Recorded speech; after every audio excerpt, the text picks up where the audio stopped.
This is the new E3D Titan Aero. You got a sneak peek of it in my E3D portrait video, and I've been using the prototypes and the final version for the last few weeks. It was originally known as the lid sink, and for the record I did like that name better, but the concept of moving the heatsink for your 3D printer's hot end from the hot end itself up to the extruder body still hasn't changed. I think it's a good step forward, but we still need to discuss whether the new integrated arrangement is an actual improvement over the classic Titan plus V6 combination, or if it's just an easy backport of the older MakerBot style extruders. Let's get to it. For reference, this is what E3D's extrusion system looks like if you don't use the Aero heatsink. It's the 3-to-1 geared Titan extruder with the hot end's groove mount fitting perfectly into the Titan's body, along with a little filament guide space apart for the distance between the hot end and the hobbed gear. This is really useful for flexible or somewhat softer filaments like nylon. You've got that separate fan clamped onto the hot end with a polycarbonate shroud, which on some of my hot ends did get quite loose over time from popping it on and off a few too many times. And while this setup works and makes good use of the components that were already available, it was just that and nothing more than the existing E3D hot end clamped into the made-to-fit Titan body. With the new Aero heatsink and fan, you're now replacing the hot end's heatsink, fan shroud, fan, and the clear Titan lid. The rest of the components are completely unchanged and compatible both ways, so you can upgrade a classic Titan to an Aero and vice versa.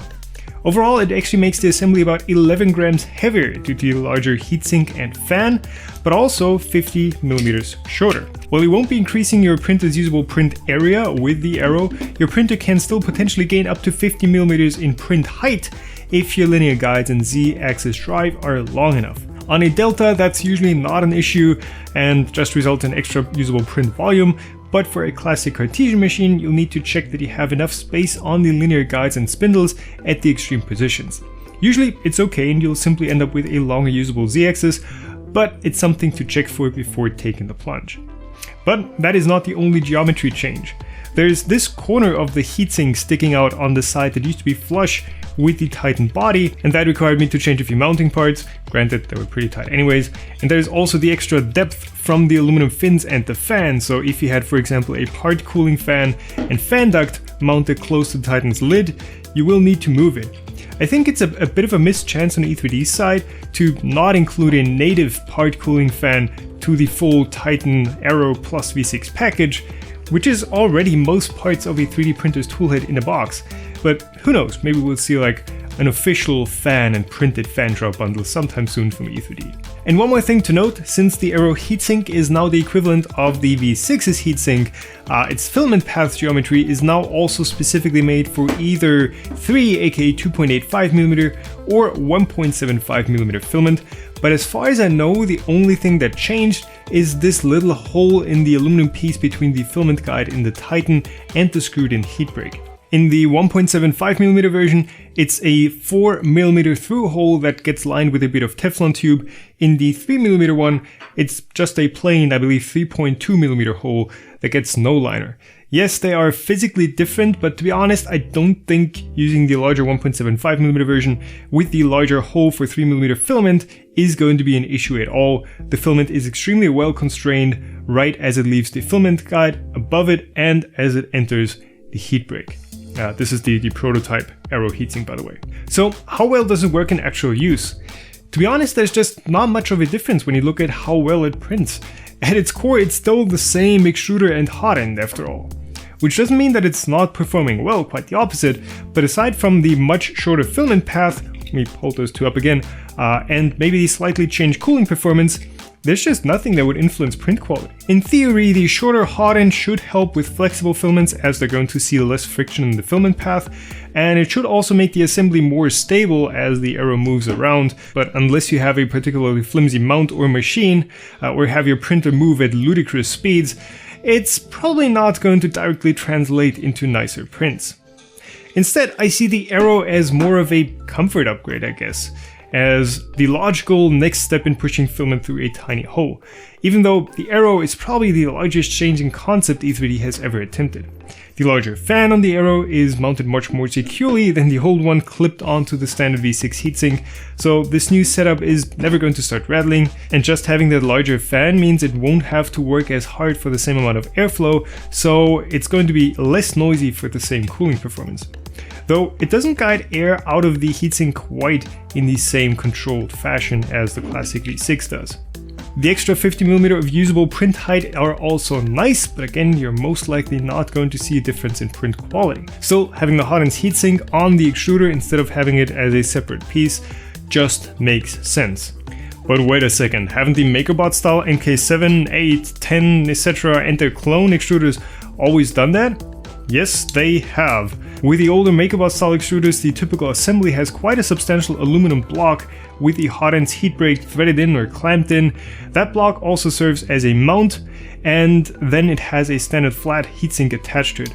And those two pairs of screws that thread through these also attach the stepper motor. It's the same basic concept as the Aero, and while the MakerBot style clones are usually not quite as nicely machined, usually they also kind of do their job. But if you're just looking for something that kind of does its job and not much more, the E3D Aero probably isn't the extruder and hot end combo for you anyways. Instead, the Titan Aero, and for that matter the classic Titan as well, do have a few specialties. They come with the advantage of that 3-to-1 gearing, which helps with printing fast or optimizing the extruder for weight by using a smaller stepper motor, and the Titan has much better filament guidance. Well, I guess it's hard to do any worse than these MK extruders. As usual, the hopped profile on these cheaper gears isn't particularly sharp or even consistent, and there have been reports that these don't run true, which causes light artifacting on a print surface, as well as a reduced overall strength, which I have been observing on a few printers using these gears before. E3D's hobgobbling profile in the Titan and on their standalone hopped gears is sharp as ever and does dig into the filament quite well. It's still only using a single gear extruder, and I will need to investigate whether something like Bondtech's new dual drive mini extruder actually makes a difference in how consistently the filament is fed into the hot end, especially at higher speeds using those two dual gears. Of course, you can still do everything with the Aero as you could with the standard V6.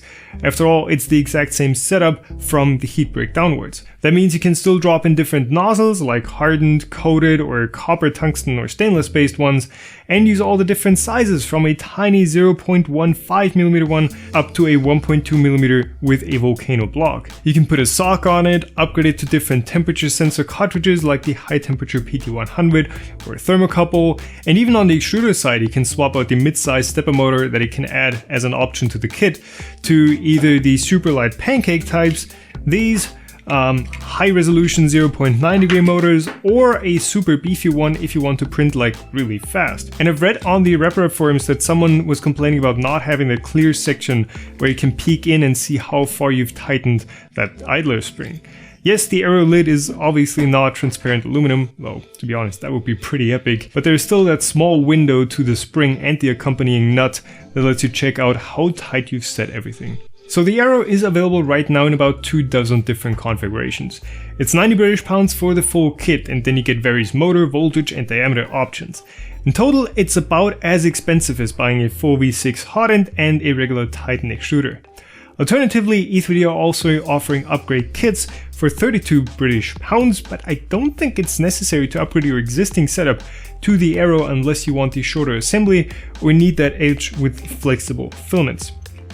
I mean, it's not like the Aero is a bad product or anything, it's just that what E3D offered before just worked really well already.